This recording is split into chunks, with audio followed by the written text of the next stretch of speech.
total ischemic foot. You can't save this foot. People come to us, please, Dr. Saab, kuch bhi karo, is पैर को बचा लो. You cannot because you are too late. The most important foot for the diabetic foot, for the vascular surgeons is this, which is a neuroischemic foot. So if you do the debridement in this foot without improving the blood supply, this patient will have the whole foot turn into gangrene. So wherever you're going to cut, it's not going to heal. So it's a very simple mechanism. Any ulcer in the foot does not heal because of only two reasons, infection and blood supply. So if you treat both of them, why will the wound not heal? The third comes is a pressure, which Dr. Kotru is going to go through it, but mainly the wound does not heal because of only two reasons. So all the patients with diabetics will present to you in the early stages with claudication, like they will have a difficulty in walking, what we call a vascular claudication, that needs to be differentiated from the disc disease. And if you don't treat them early, or if the patient comes with an advanced disease, they can present to you with a non-healing ulcers or a gangrene. So now if you see such a patient with a non-healing wound into the foot, and he is holding the foot like this, and this is because of the rest pain, which a vascular pain, which will not heal with the medical management. Now this patient with a rest pain will require some intervention. But what is the problem with the diabetic patient is that because of the neuropathy, they don't get rest pain. Now that's the problem with the diabetic foot. So that even if an advanced critical limb ischemia, patient will not present to you with pain. They may present you with a neuropathic pain, but they will not present you with rest pain. So that's why all diabetic patients, you must make them lie down, see both the plantar surfaces, and see what is the color difference in both the soles. Where the blood supply will be less, will be more red. Not less red, it will be more red. And it can be pale also in some patients. Also, because of the calcification, you may not be able to feel the pulses. Now, not able to feel the pulses does not mean patient foot is ischemic. It may be ischemic, it may be a normal pulses which you cannot feel because of calcification. So when you don't feel the pulses, get a Doppler done. And if your Doppler is normal, means the patient has got a normal blood supply. And if the patient does not have a normal peak systolic velocities on Doppler, then only you can say the patient has got an ischemic foot. This is a standard management which we are going to go through in any diabetic foot patients, exercise, nutrition, and everything, and only in very few patients, only in the patients who come late to us, will require a surgical or vascular interventions.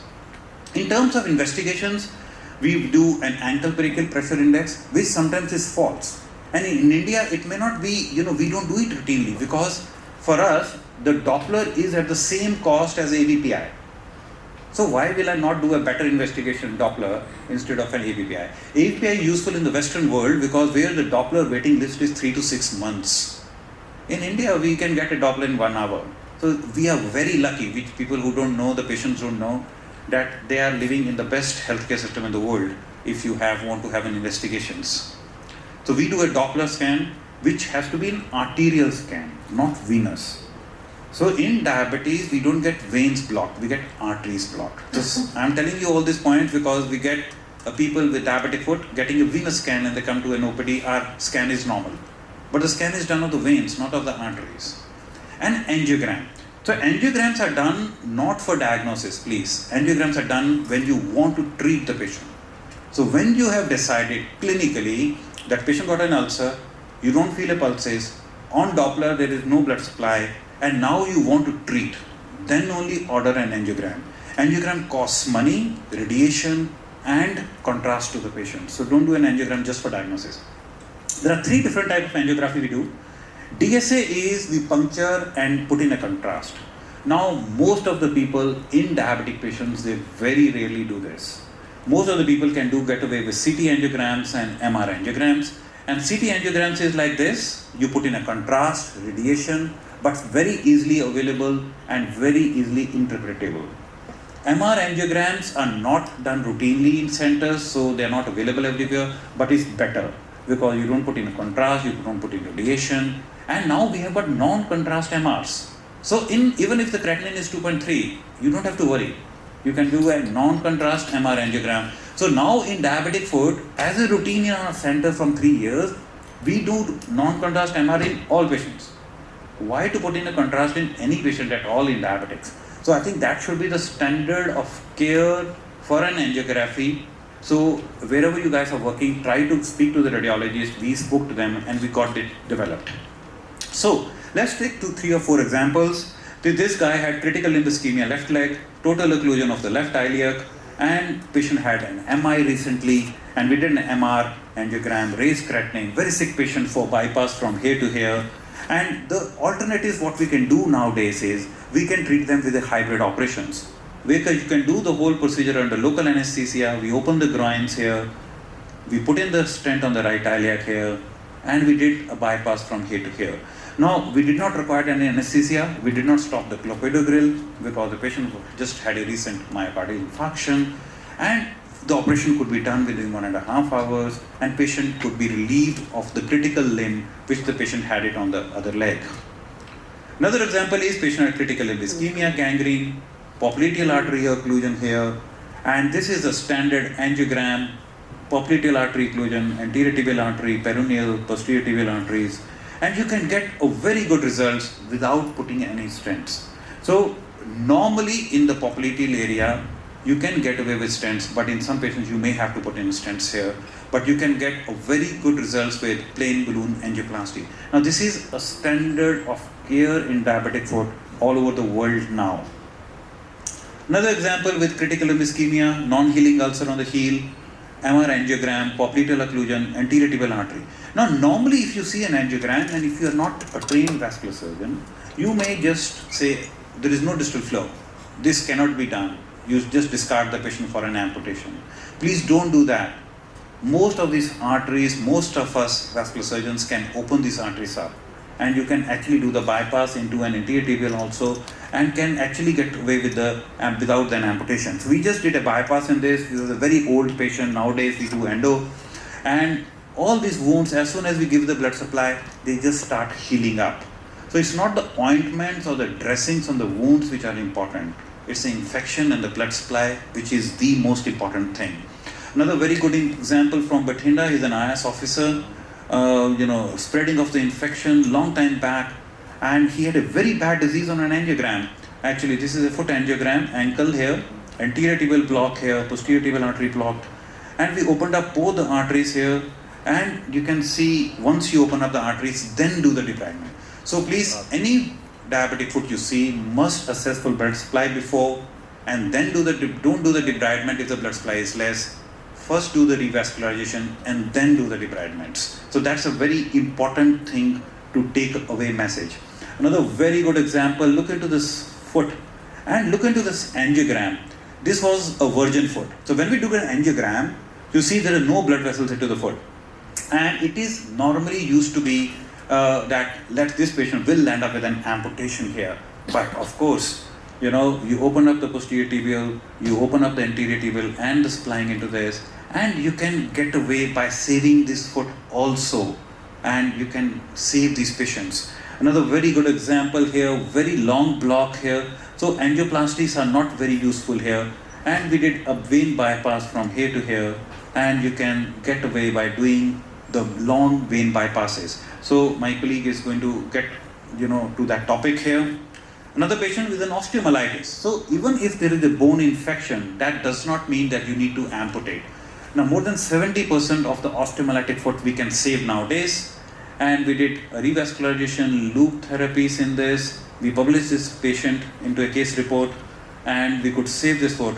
So long time back, 14 years back, we published this article where we showed that calcaneal osteomyelitis is not a contraindication for revascularization, and we should try to save this foot. Another thing what we do is CO2 angiography. Like if the patient has got a raised creatinine, you cannot use a contrast. So you can use a CO2 gas in such a patient like this. This is severe infrapopliteal disease, and this is a CO2 gas which we have used, and we open the arteries up, and you can save these patients in this group of patients also. If you are not able to go from the top, you can go from the retrograde. You can puncture the anterior tibial artery retrogradely, you can puncture the posterior tibial arteries retrogradely, and can actually open up these arteries quite a lot. I don't want to go in detail here. And in some patients, now there are dedicated stents which can be used in these arteries, in the popliteal and infrapopliteal areas, We can use the coronary drug-eluting stents because the cost is much lesser now. And this is my last slide. You know, these are all myths. That is calcified arteries, you cannot open it up. Below the ankle, what we call inframalleolar disease. Nowadays, most of us, you know, the vascular surgeons sitting out here, we all open these arteries regularly. It's a microangiopathy. Please, once you open the main blood supply, the blood supply improves. Or mental bypasses, sympathectomies, they are out. The only drug which has been documented is the silacetazole. Stem cell therapy, I'm not going to speak. Dr. Suri is going to speak on that. And distal disease, so no surgery is possible. Dr. Atik Pranay is going to take that talk. I'm not going to speak on that. So take-home message is prevention is better than cure. Most of the ischemic diabetic foot, more than 90% of the diabetic foot with ischemia can be treated nowadays, and we must evaluate for both for neuropathy and vasculopathy in all this group of patients. Thank you. Thank you, Dr. Ravul, for a very lucid talk and sticking to time. Thank you. So we go on to the second talk, which is how to manage no-flow distal disease in the diabetic foot by Dr. Pranay Kumar from Christian Medical College, Ludhiana. Over to you.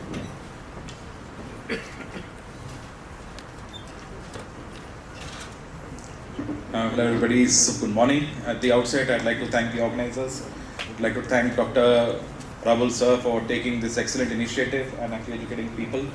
And I'd like to thank his entire team as well, because it's a lot of teamwork to get all of you. And I'd like to thank all of you for taking time out on this weekend and coming. So I'll be talking on the management of no flow disease in diabetic foot. So sir spoke about what is when you have flow in the foot.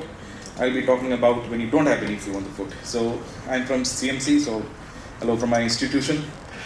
The issue with diabetic foot is that we usually get, and I mean most of us would agree that we see them at this sort of advanced stage, when it's either a Rutherford 5 or either it's a Rutherford 6. Very rarely, you know, when you go international studies and you see the Western population, you'll see them mostly in the toes.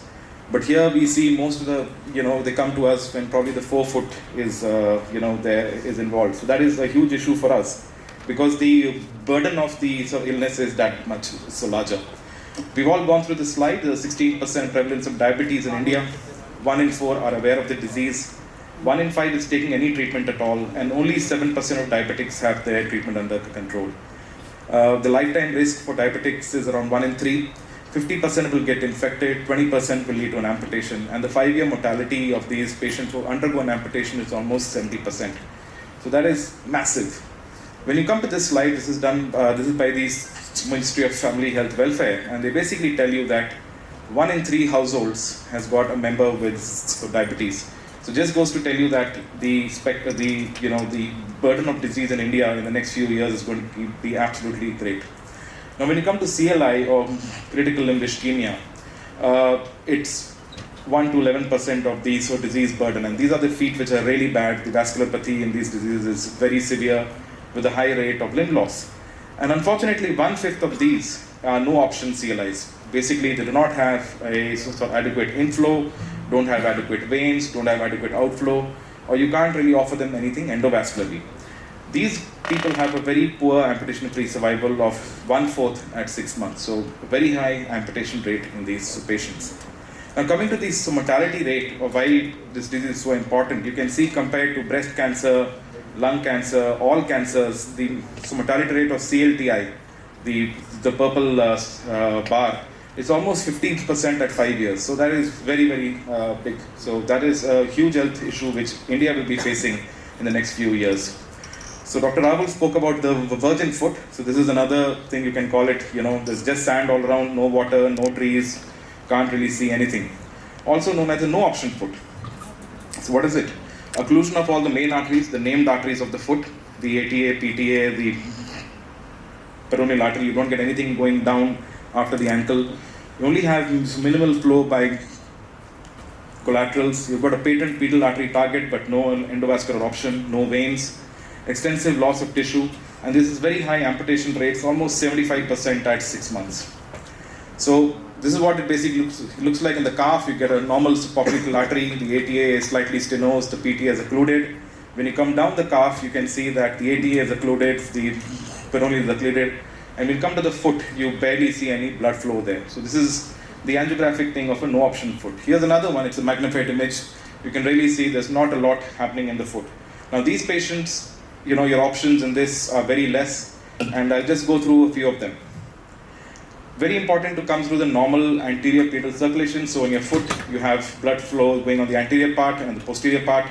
The anterior part is the dorsalis pedis artery, arcuate artery, and the first dorsal metatarsal artery. The posterior circulation comes from the posterior tibial.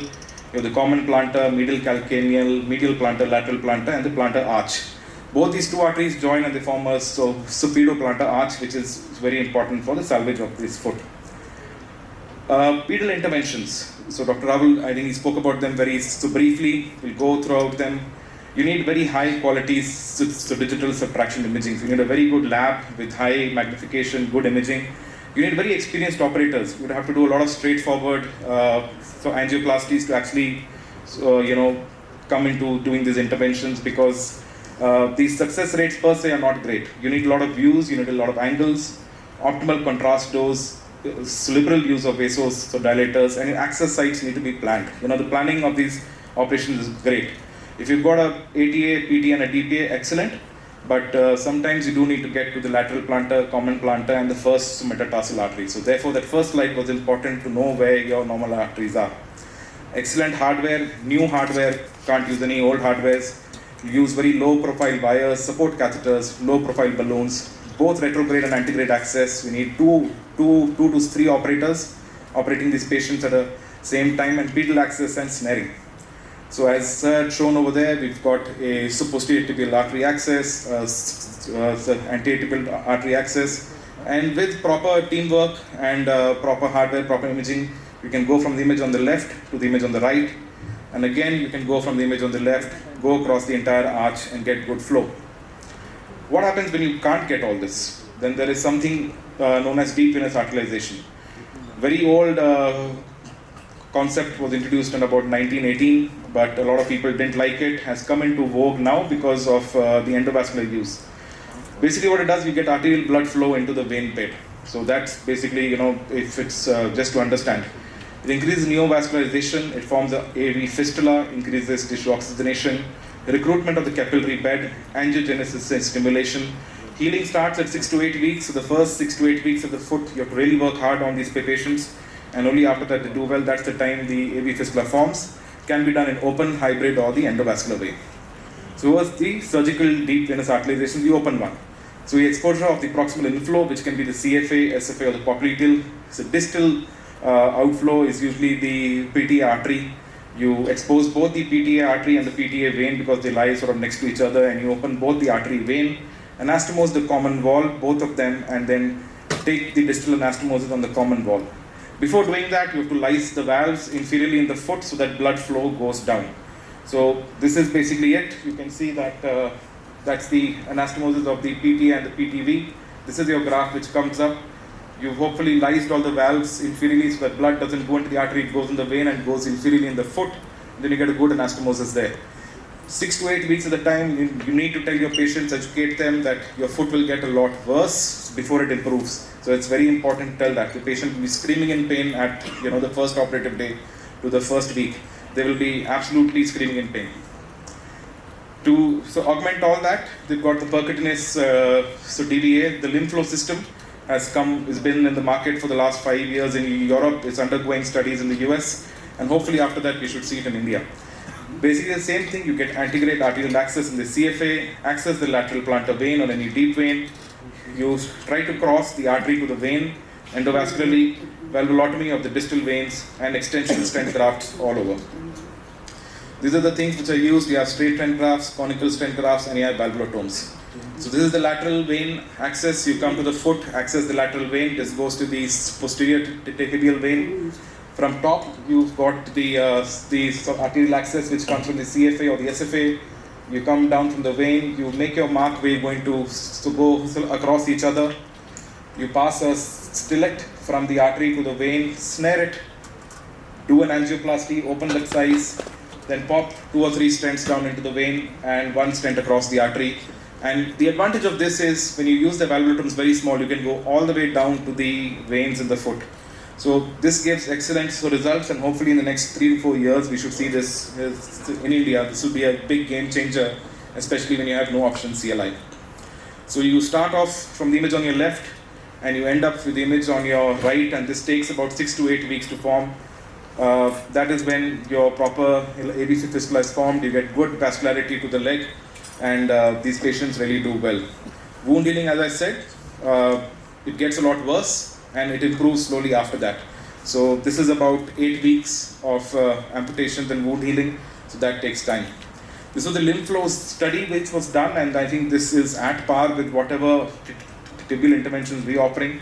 The 6 months amputation free survival of 84%, 1 year 71%, and for 2 years 67%. So this is at par. It's very important to note that these patients are the ones which have very advanced arterial disease, and these patients were not offered any treatment. So these patients effectively at 6 months would undergo amputations. So I think you need to choose your patients well, and you can offer them excellent survivability.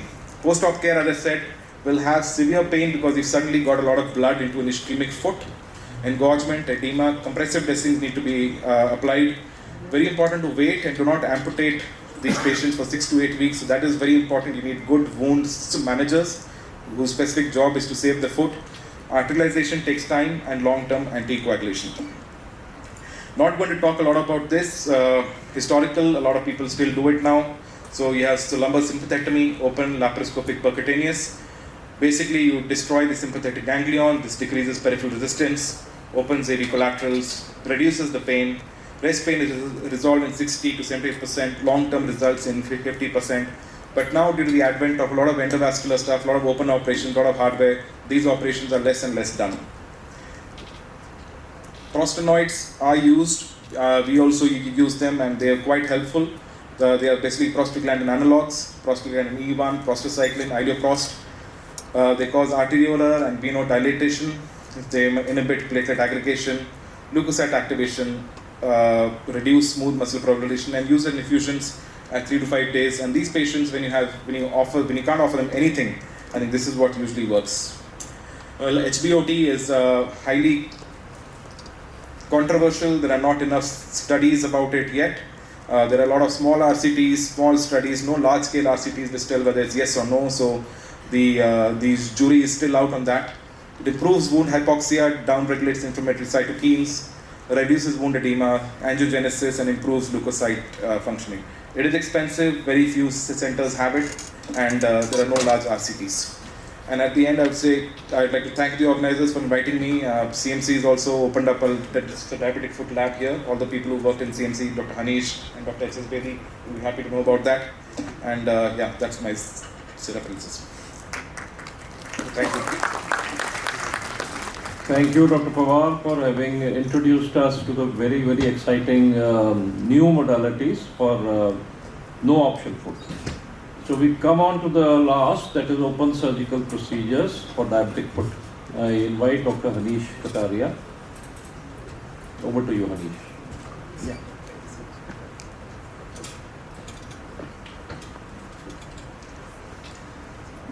Good afternoon, everyone.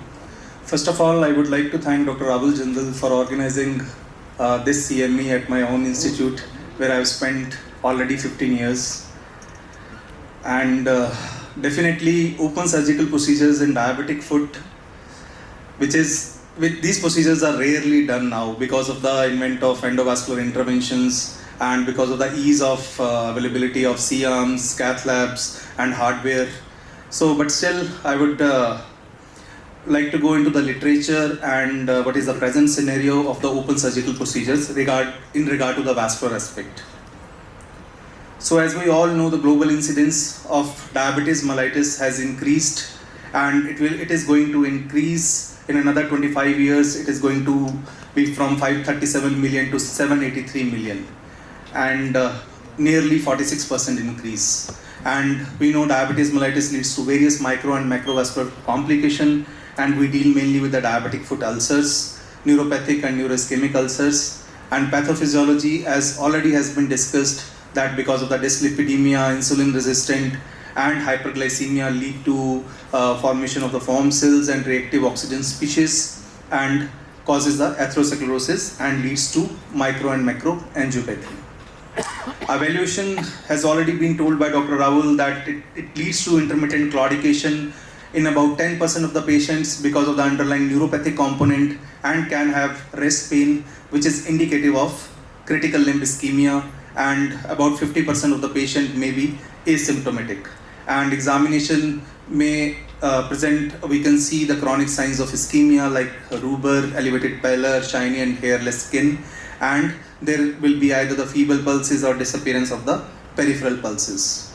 So clinically, distinction of ischemic ulcer is not always easy because of the microangiopathy. Sometimes we can feel the pulses and there will be the necrosis, or there will be the ischemic ulcers or gangrene of the toes can be present.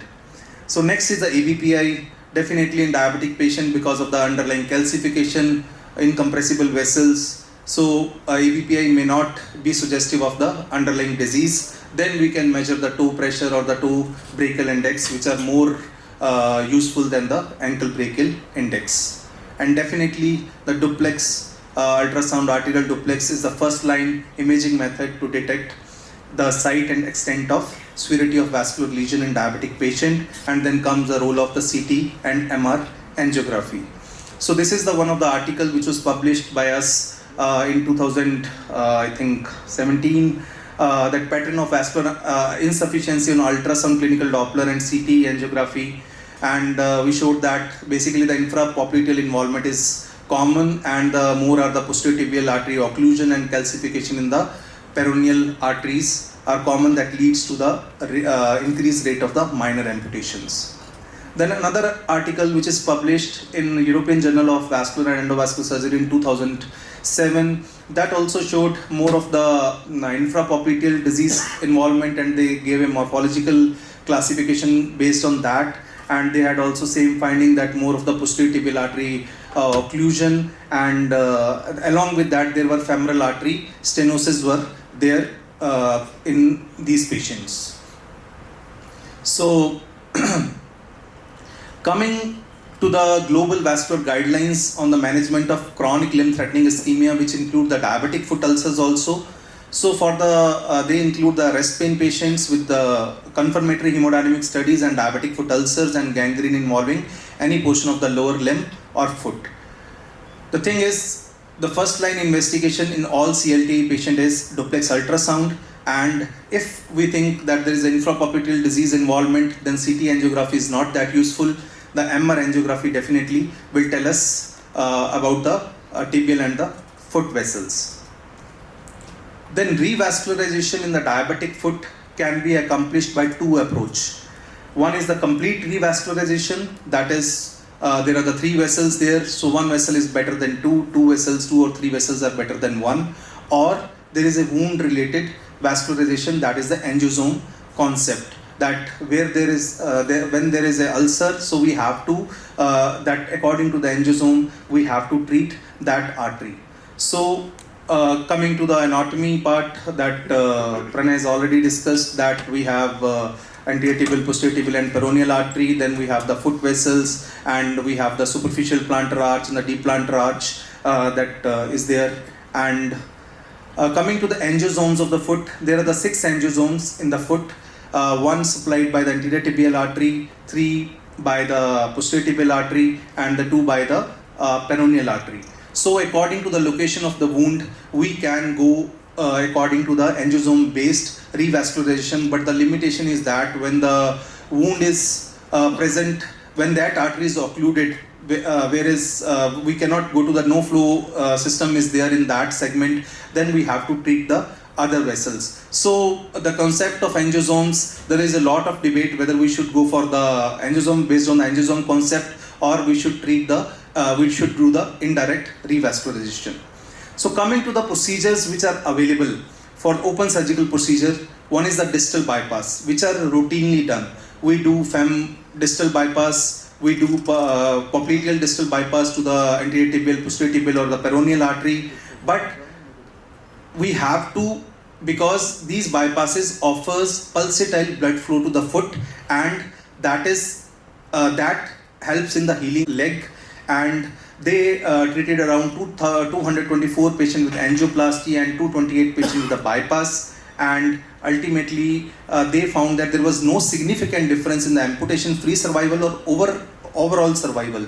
But after 2 years, the patient who have life expectancy of more than 2 years, there is increase in overall survival and improved amputation-free survival. So the patient who have life expectancy more than 2 years, we should prefer the open revascularization procedure. This is the best CLI trial which was published in 2022 latest, and they mentioned that when there is an adequate conduit, there is a great saphenous vein is there, definitely the results are better with the open surgery than the endovascular procedures. But when the conduit, the great saphenous vein is not available, we have to use the alternate conduit, then the results are same as the endovascular intervention. So second, this is the distal bypass. Second is the limb salvage using the bypass to perigeniculate arteries. So there are the two arteries, descending geniculate artery and the medial sural artery. The descending geniculate artery is a branch of femoral artery, superficial femoral artery, and then sural artery is a branch of popliteal artery. And when the distal vessels are not available, like popliteal artery is occluded, these vessels we can do bypass from the common femoral artery to the perigeniculate or the sural artery and increase the blood flow to the, we can improve the inflow. So this was the article published that 47 bypass procedure were done to perigeniculate artery, and 3-year patency was around 74.7%, and limb salvage rate were also 73.5% and 77.4% respectively. And then another article published, that is that we can go to the isolated popliteal artery segment. Isolated popliteal artery segment is a length of artery which is available only for 4 to 5 centimeters, or a little bit of the crural vessels are available. So we can do the bypass to that vessel also, and that can improve the limb salvage rate and the primary and secondary patency along with. Now coming to the pedal bypasses. Then pedal bypass, the literature, there is a very big study which was around 1000 bypasses were done in 865 patients, and among them 92% patients have diabetes mellitus. And this study was done in 1990 to 2000, and the results were published in 2003. And in a follow-up period of around 10 years, they found that primary patency, secondary patency, limb salvage and patient survival rate were improved, that they published the result at 5 and 10 years, and definitely that patency and the salvage rates were better. So what is the limiting factor in all these open surgical procedures? Either there is an inadequate conduit, that is autogenous vein, definitely the results are poor with the grafts, that PTFE graft.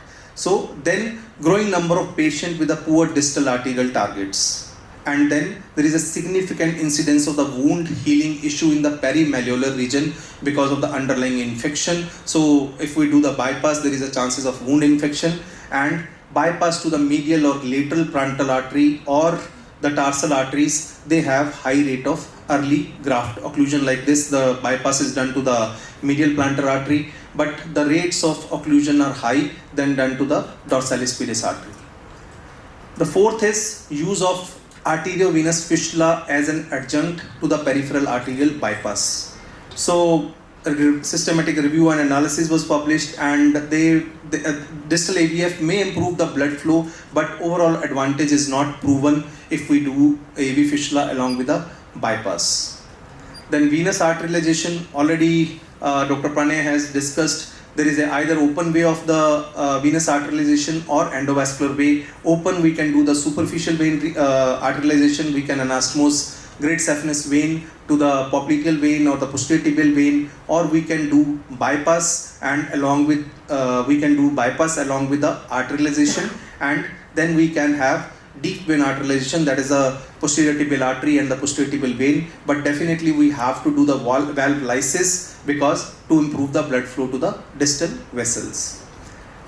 So then patients, this is one of the article published, that they have done angiosome directed open surgical technique for venous arterialization in critical limb ischemia, and the only few patients, 10 patients were taken. Definitely 7 patients underwent amputation, 3 patients have wound improvement.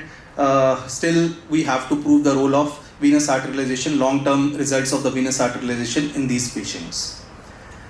Then another strategy is we have to do bypass along with the free flap. Tissue transfer can be done and long-term outcomes can be proven good because we are already covering the wound with the flaps, but definitely we have to find the target vessels for the free flap. Otherwise, the chances of amputation are high. So in a study published between 89 to 2003, around whatever the vascular and endovascular procedure were done, they have done free flaps in 79 patients and found the 5-year salvage rate, good 1 year and the 5-year salvage rate and amputation free survival of around 70 and 41%. So global vascular guidelines, as I have already told, they involve the patient with ischemic foot ulcer, diabetic foot ulcers and gangrene. So they have published the comprehensive guidelines involve the femoropopliteal disease and infrapopliteal disease divided into the different grades, grade 1 to 4, and then they have the target for the tibial vessels. So whether there is a complete arch, incomplete arch or no arch at all, and they stage the patient into the 3 categories, and according to the stage, the technical failure and 1-year limb-based patency that is published, and in stage 1, technical failure is less, while the limb-based patency is more than 70%. As we have more complex disease, the patency rate is decreased and technical failure is high. So we have to choose the intervention according to maybe these comprehensive guidelines or according to patient basis, that whether the endovascular intervention is useful or we have to do open surgical procedure. So everything depend on multiple factors, that what is the patient factor, what is the limb staging, and what is the anatomical pattern of the disease. So this is called the plan concept, and accordingly we have to define our strategy. So this is the latest article published in Journal of Vascular Surgery in 2024. So what are the national trends in the pedal bypass surgery? So in North America also, the trend has decreased from 2013, that was 14% of the pedal bypasses were done in these patients, which has decreased to 4%. And though the centers with the high rates of pedal bypasses were done, and there is a high patency, 1-year patency was 85% up to 88%, and but definitely with the decreasing trend and more of endovascular intervention, if we do the pedal bypasses, rarely we have less that patency rate. So last is the amputations. We have different amputations and rehabilitation, and in conclusion, I will say that open surgical techniques have acceptable results by increasing limb salvage and amputation free survival rate, but definitely they are underutilized because of the availability of endovascular intervention or because of the industry based driven, and they should be incorporated routinely on based on the patient to patient basis and or based on the comprehensive guidelines, and we have to manage this patient complex diabetic foot pathology with that strategy, whether open or endovascular. Okay. Thank you, Dr. Kataria. So we've had a fascinating session on the vascular management, both open and endovascular. Now I request the chairpersons for a short comment or a question. Since we are running short of time, I would request them to restrict to really important comments. Thank you. Please go ahead. Good afternoon, everyone. Great talks from the 3 stalwarts of vascular surgery in Punjab. Very informative talk, especially for people who are not into vascular surgery practices. My question to any 3 of them is, can any one of you just briefly highlight on the medical management for critical limb ischemias that we usually, just for the information of the people who have come here. Parnay, why don't we take? So I think medical management, I'll keep it quite so brief. I think it's anti-platelets, it is statins, and it is anti-thrombotic drugs. if I go into it, we'll talk about a long time, but I think all vascular patients, the diabetic foot patients should be at least on one anti-platelet, which is either ecosprin or clopidogrel, and at least high to medium dose statin. So it's just that, I'll stick to that for now. Would you consider the dual pathway inhibition? Are you using? Yeah, so the important part of this is actually you need to start those drugs. These patients need to be sent to a vascular specialist, and then only I think he or she will be the right person to make a choice. But for at least to start off with, I think it is very safe to start off on at least one antiplatelet and one statin, and they can always step up. Sir, do you like to add anything onto that? Yeah, I think it's a very important question because this is the latest trials which has come up in the last 3 to 4 years, and Vascular Society of India has also published an article on this, combining all the international protocols. What it shows is that all the medical trials up to now show that if you use a double antiplatelet or single antiplatelets, it not prevent only your heart attack, stroke, but it also it does not have any effect on the amputations. But this trial, what Dr. Vishal is talking about, is now shown that if you use a low dose, newer oral anticoagulant drugs, like rivaroxaban 2.5 mg twice a day, along with one single antiplatelet agent, it not only decreases the heart attack, stroke, but also decreases relative risk reduction by 45% of the amputations also. So I think this physiologically it always made sense, but we never had a data that you block the platelets and you also block the thrombotics.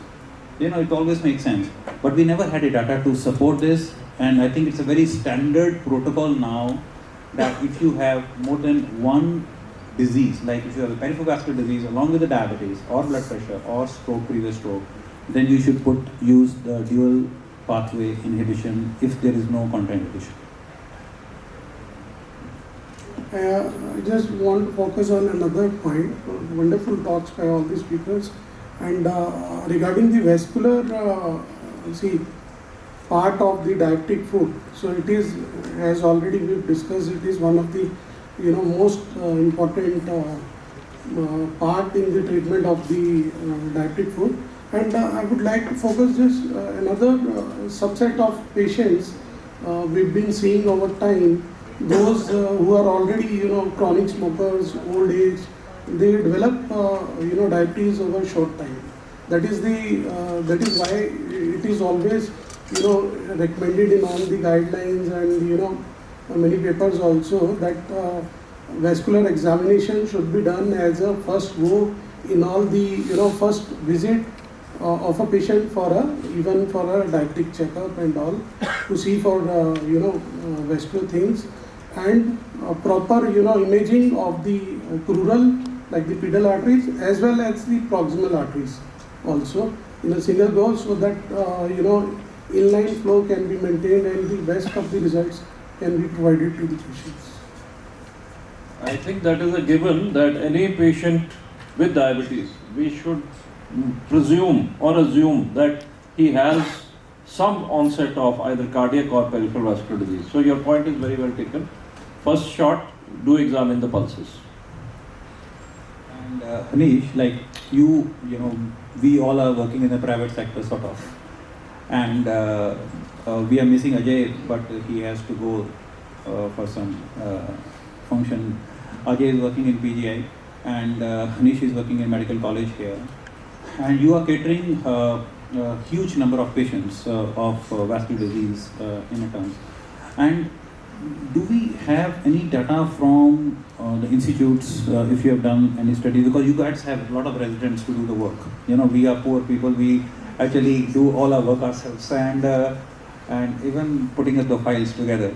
So, do you have any data to show how many patients who are walking into a clinic with diabetics, how many patients have vasculopathy, or you can put in some thesis into it if you haven't done it. Just my suggestion, or from any of the colleges in Punjab, because we we got few publications from South India only, which shows that in India, 8 to 12% of the people who come to us with a diabetic foot will have a diabetic vasculopathy. And if you look into the peripheral vascular disease literature from the West, it shows 16 to 20%.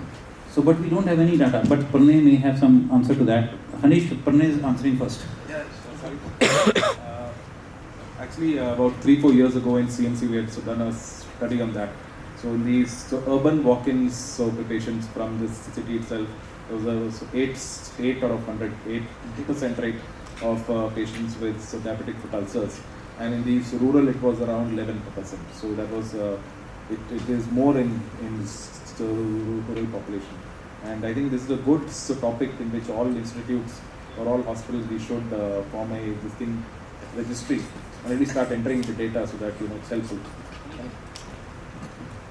Sir, I think what we see at our institute, in our department, we see most of the patients who come with the CLTI directly or bad wounds, and normally the patients, walking patients who are coming, who normally goes, the diabetic patients with normal foot, normally they are seen in the endocrinology department and referred here only when they have bad wounds. And I don't think I have seen most of the patient walking into my cabin, either they are on wheelchair or on trolley. Okay. Or second thing, the data wise, definitely we don't have at present, but we can collect the retrospective data.